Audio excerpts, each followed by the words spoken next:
Naam, assalamu alaikum wa rahmatullahi wa barakatuh.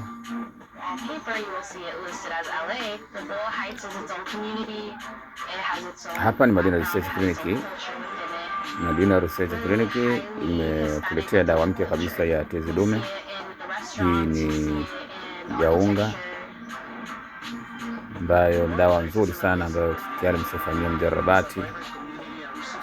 Imekuwa mjarabu kabisa kwa kutibu tezi dume. Lakini vile vile na tuna dawa nyingine tena ya tezi dume ya sirapu. Ile ilikuwa ni ya unga powder na hii hapa ni ya sirapu. Imechanganywa ndani ya asali. Dawa nzuri kabisa kunako ugonjwa wa tezi dume. Kwa wale wanaohangaika tezi dume, sasa suluhisho lao ndio hili. Dawa ambayo imeandaliwa hapa Madina Research Clinic na mimi mwenyewe Dr. Bakari Daktari Nyerere. Kwa hiyo kwa mawasiliano zaidi piga simu namba 0763 77 32 70.